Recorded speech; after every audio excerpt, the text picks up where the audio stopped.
Hi అండి, నమస్తే. ఈరోజు మన కిచెన్లో బాదుషాల్ని చాలా ఈజీగా టేస్టీగా ఎలా ప్రిపేర్ చేసుకోవాలో ఈ వీడియోలో మీకు చూపిస్తాను.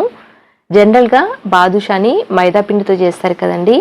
మైదా వాడకుండా గోధుమ పిండితో చేసినా కానీ పర్ఫెక్ట్ బాదుషాని సింపుల్గా ఎలా ప్రిపేర్ చేసుకోవాలో ఈ వీడియోలో మీకు చూపిస్తాను.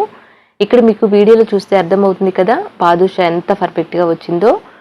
లోపల వరకు కూడా చక్కగా ఉడికింది, అలాగే పాకాన్ని కూడా చక్కగా పీల్చుకుంది. ఇలా ప్రిపేర్ చేయాలి అంటే ముందుగా గోధుమ పిండిని తీసుకుంటున్నాను. గోధుమ పిండిని జల్లించిన తర్వాత మాత్రమే బాదుషాలు ప్రిపేర్ చేసుకోవాలి. ఇక్కడ నేను తీసుకున్న కప్పుతో 2 కప్పుల వరకు గోధుమ పిండి తీసుకున్నాను. మైదా వాడకుండా అచ్చం గోధుమ పిండితోనే ఇక్కడ నేను బాదుషాలు ప్రిపేర్ చేస్తున్నాను. కావాలి అంటే మైదా పిండితోనైనా చేసుకోవచ్చు, కానీ మైదా పిండితో చేసిన బాదుషాలు ఎలా ఉంటాయో అంతకంటే రుచిగా గోధుమ పిండితో కూడా ప్రిపేర్ చేసుకోవచ్చు. ఇలా జల్లించిన తర్వాత మిగతా ఉన్న పిప్పిని పక్కన పెట్టేసి ఈ గోధుమ పిండిలోకి ముందుగా కొంచెం నెయ్యిని వేస్తున్నాను. పిండి కలిపేటప్పుడే ఇలా నెయ్యి వేసి కలుపుకోవాలి. ఆ తర్వాత ఇదే పిండిలోకి 2 స్పూన్ల వరకు పెరుగును వేస్తున్నాను. ఫ్రెష్ పెరుగును వేసుకోవాలి, పుల్లటి పెరుగు కాకుండా. నెక్స్ట్ చిటికెడు ఉప్పుని, అలాగే ఒక చిటికెడు వరకు బేకింగ్ పౌడర్ని వేస్తున్నాను. నెక్స్ట్ ఒక చిటికెడు వరకు బేకింగ్ సోడాని కూడా వేయాలి. అంటే ఒక 1/2 టీ స్పూన్ వరకు బేకింగ్ పౌడర్ని, 1/2 టీ స్పూన్ వరకు బేకింగ్ సోడాని వేశాను. రెండింటిని వేసిన తర్వాత అంతా కూడా ముందు పిండికి ఇలా పట్టించాలి. ఇలా కలిపిన తర్వాత నెక్స్ట్ ఇప్పుడు నీళ్ళని కొంచెం కొంచెం వేస్తూ పిండిని చపాతీ పిండి కంటే కాస్త గట్టిగా కలుపుకోవాలి. ఎప్పుడు బాదుషా చేసినా కానీ పిండి కలుపుకునేటప్పుడు చేతితో పిసుకుతూ కాకుండా చేతి వేళ్ళతో నిదానంగా పిండి కలుపుకోవాలి. అప్పుడే పిండిలో గుల్లతనం వస్తుంది. అప్పుడే బాదుషాలు డీప్ ఫ్రై అయిన తర్వాత పొరలు పొరలుగా వస్తాయండి. ఇలా పిండి కలుపుకోవడం చాలా ఇంపార్టెంట్. అదొక్కటి జాగ్రత్తగా చూసుకొని కలుపుకోవాలి. వీడియోలో చూపిస్తున్న విధంగా ఇలా చపాతీ పిండి కంటే కాస్త గట్టిగానే కలుపుకోవాలి. పిండి ఇలా కలుపుకున్న తర్వాత ఇప్పుడు ఈ పిండికి మూత పెట్టి ఒక్క 10 నిమిషాల పాటు పక్కన పెట్టాలి. ఎక్కువసేపు కూడా అవసరం లేదు. టైం ఉంటే ఒక 1/2 అవర్ పక్కన పెట్టుకోవచ్చు. ఒకవేళ టైం లేదు అనుకుంటే ఒక 10 నుంచి 15 నిమిషాల పాటు పక్కన పెట్టేసేయాలి. ఇక్కడ చూడండి, వీడియోలో చూపిస్తున్న విధంగా పిండి ఇలా కలుపుకోవాలి. ఇలా కలిపిన తర్వాత ఇప్పుడు మూత పెట్టి పక్కన పెట్టేస్తున్నాను. ఈ పిండి నానేలోపు మనం పాకాన్ని ప్రిపేర్ చేసుకోవచ్చు. ఇక్కడ నేను 2 కప్పుల వరకు గోధుమ పిండి తీసుకున్నాను కదండి. సేమ్ మళ్ళీ అంతే క్వాంటిటీ పంచదారని కూడా తీసుకోవాలి. 2 కప్పుల వరకు పంచదారని తీసుకుంటున్నాను. నెక్స్ట్ మళ్ళీ 2 కప్పుల వరకు నీళ్ళు కూడా తీసుకోవాలి. బాదుషాకి పాకానికి కరెక్ట్గా సరిపోవాలి అంటే సేమ్ ఇదే కొలతలు తీసుకోవాలి. ఇక్కడ నేను 2 కప్పుల నీళ్లు తీసుకున్నాను కదా.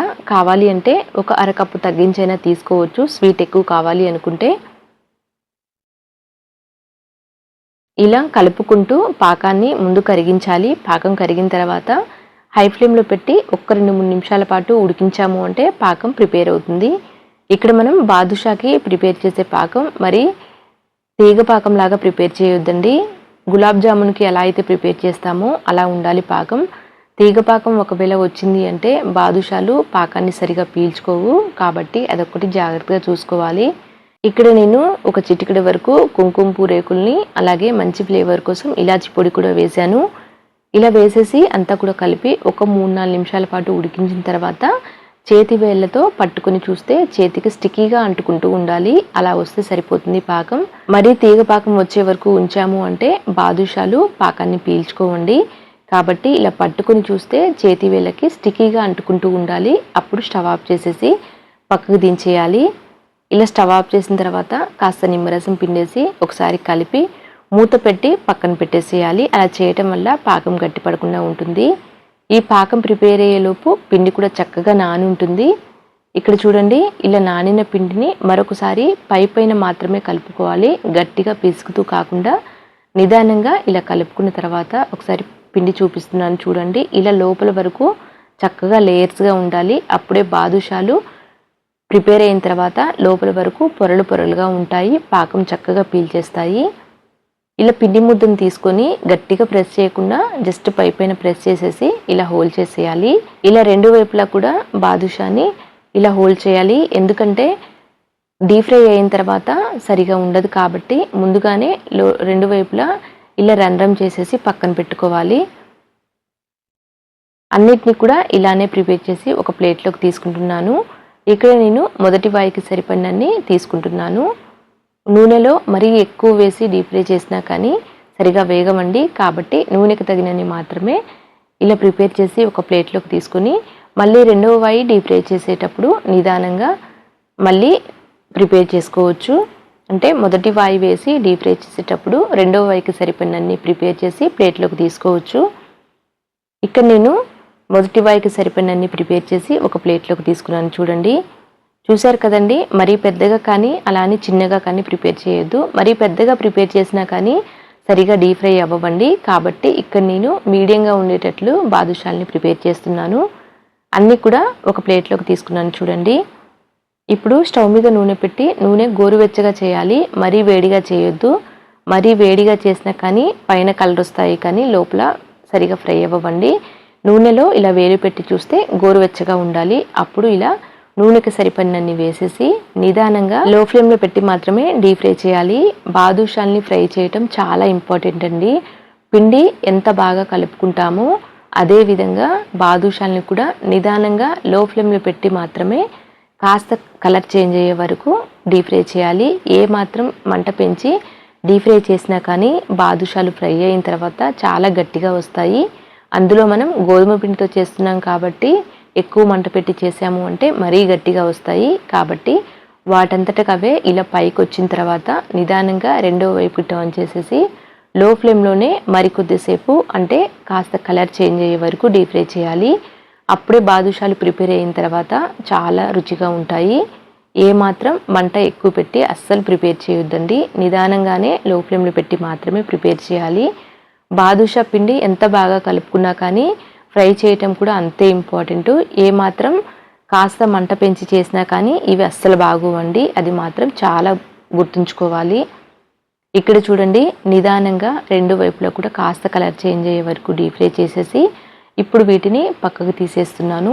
ఇలా నూనె అంతా కూడా నురగ తగ్గిపోవాలి. ఇలా చక్కగా కలర్ చేంజ్ అయిన తర్వాత ఇప్పుడు పక్కకు తీసేసి గోరువెచ్చగా ఉన్న పాకంలో వేయాలి. పాకం కాస్త చల్లారినట్టు అనిపిస్తే మళ్ళీ కొద్దిసేపు స్టవ్ మీద పెట్టి లైట్గా గోరువెచ్చగా చేసి పాకంలో ఇలా వేసేయాలి.